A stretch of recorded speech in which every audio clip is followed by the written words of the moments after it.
Saturday, 2 p.m. Got a question? Raise your hand as always. Robbie, start us off. Saw you first. Hey, Clark, could you give us an update on the quarterback situation? Sure. We'll see where Ken's at this week. He remains week to week. Wasn't able to go last week, so it was again Mike was a starter, and that remains the same until Ken shows us that he can perform. Once he does, it's just a matter of how quickly he's to 100%, and where we feel like he can effectively manage and move the offense. Jeremy Musa will continue to be the backup and be prepared if he's needed. I thought he did a nice job coming in late in mop-up duty, and so we roll with Mike and Jeremy and see where Ken is. Kind of now it becomes day to day as we get near the end of his recovery. Reza. Clark, what's the challenge in trying to correct some of the mistakes that you're still seeing in games? I'm thinking particularly you get the great stop on third down, even though you lose the interception, but then that punt. What are how tough is that when you see that as a coach, and how easy is it to maybe clean up some of those issues that are still popping up? Yeah, I mean it's brutal. I think it's brutal for everyone watching, and we're not proud of that. There's ownership in teaching from a coaching standpoint, and then there's ownership in execution and playing smart in the moment. But we're not capable right now of winning games unless we're playing complementary football. And certainly when our defense steps up and make a play, we have to seize that momentum. And as an offense, we have to be ready to counterpunch. And that sequence you're referencing, we got the interception. We were at the 35-yard line going in, 10-3 in the second quarter. A score ties it. We give it right back to Mississippi State, who then we force another turnover that gets overturned, and then you have the punt sequence. And we're not able to overcome those things, and most teams aren't. Like, that's not necessarily unique to us, but where we are right now, we have to capitalize on those situations and maximize those. And so it's frustrating, but in the end, it's just another opportunity to teach it, and we continue to teach it until it becomes a part of us. I do feel like we've minimized our self-sabotage with pre-snap penalty issues and things that were showing up earlier in the year. But again, it's a complete game that we're after, and when you're making those mistakes, you're not playing a complete game. All right. Clark, you mentioned after the game on Saturday about Vanderbilt's struggles on third down and both offensively and defensively, and I'm wondering what kind of went into a struggle on that level, on the third downs. Well, there's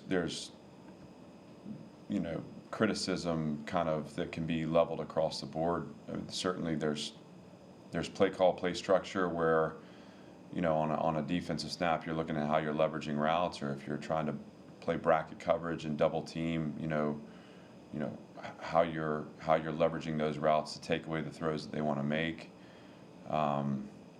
There's execution issues, so maybe it was a good call, but we had a guy out of position. Again, I don't put that's not a blame on the players. That's, again, you start to scrutinize your systems for teaching and saying, how do we create a better understanding and awareness of how all 11 positions interlock. Offensively, it's I think a combination of really two things. One would be an inability to establish a run game. So we have a 3rd and 2 snaps that becomes 4th and a long 2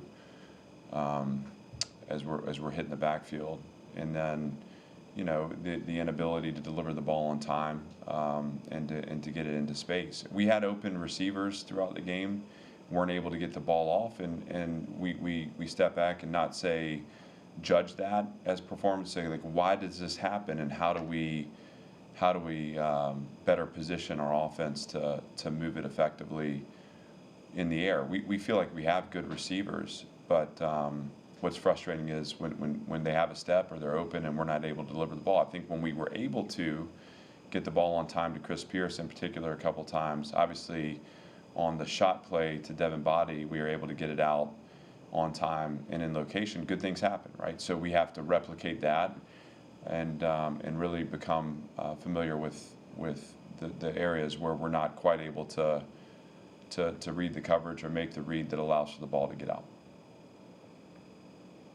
Chris Lee? Hey, Clark, what is your philosophy in terms of using certain areas of the field in the passing game? And what I mean by that is it seems like throws between the hash are, I don't know if uncommon is the right word, but we don't see a ton of them. Is there a reason for that? Is it that a read that the quarterback's making? I just wanted to hear philosophically what you guys are thinking about using the middle of the field and maybe the whys and the why nots. Well, we certainly don't exclude the middle of the field as a point to attack. In fact, the post shot was through the middle of the field. If you'll remember on the deep ball,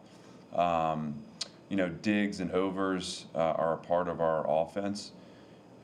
We have not been able to hit those successfully. I think we've done a good job in the short passing game over the middle, like particularly against Florida. We had a number of shallow crossers and shallow drives. And so I would say that a couple of times on Saturday we had one in particular, Ben Bresan on a naked on an over through the middle that we just didn't throw, and it's there, and that's the read. So we got to get the ball out. We had a third down with Devin Body on a shallow drive that we didn't throw, and that would have been over the middle.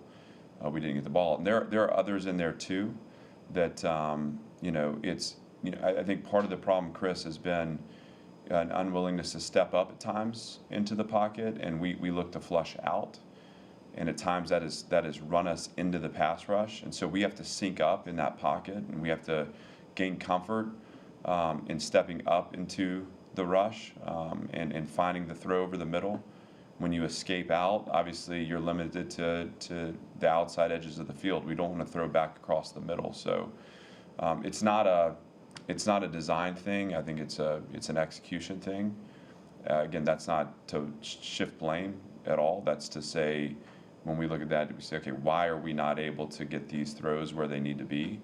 And how do we better or more effectively access those intermediate throws in the middle, which is, I think, what you're referencing, the digs and overs and things like that. So it's there. Now, with respect to the throws on the perimeter, I think what we have to understand is, part of effective offense is finding space, and so we're able to design space outside. We're able to, get press coverage to play off when you condense sets, and open and attack space on the wide part. It's an easier throw for the quarterback, meaning there's not as much traffic, right? So I can hopefully get the ball up quickly. We've struggled at times in pass protection, so the rhythm and timing of the pass, if you can design space outside and I can get the ball out of the quarterback's hands, we can get rhythm in the offense. Some of those throws on the outside are part of run option plays, so you're seeing a corner that's off or leveraged a certain way, and you're just getting it off on the perimeter now.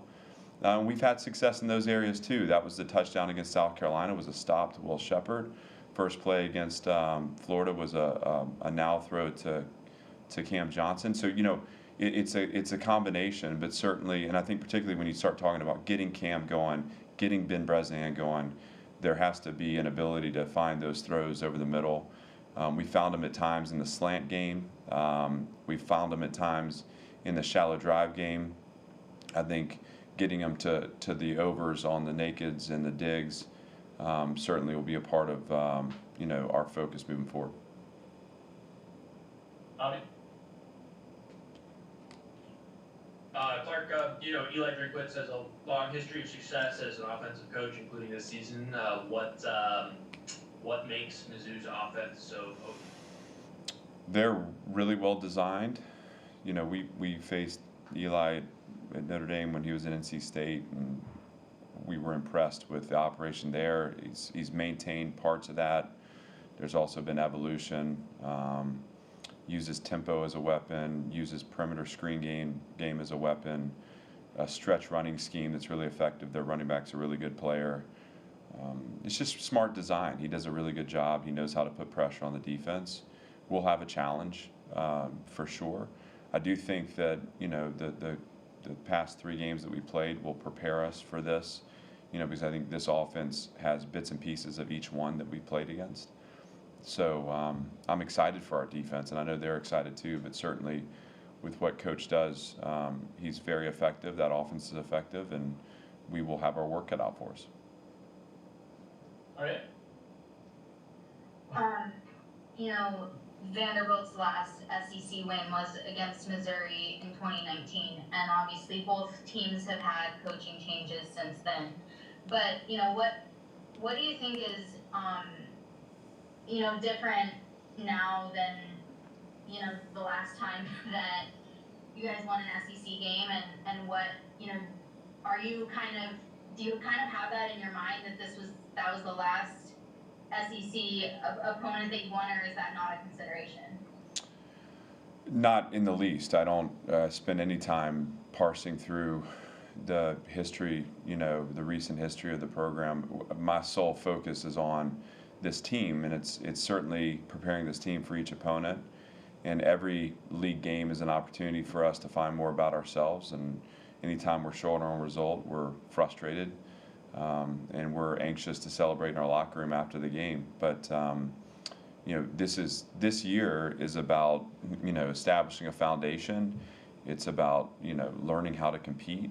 We are at the base level of the takeoff point here, and our time and attention is spent really on us. We certainly don't talk about how this game fits in the context of the recent history of the program. We talk about how are we going to go out on Saturday and fix the mistakes that Teresa referenced earlier with respect to playing complementary football, how we're going to go out and better execute and involve our offensive playmakers on defense, how we are in the right positions and anticipate where the ball is going to be thrown. Because if you do those things and you interlock the 3 phases, you're going to have a chance to win, and that's the goal. If you don't do those things, you leave it to chance. And right now, we don't have the ability to overcome mistakes. That's not where our program is.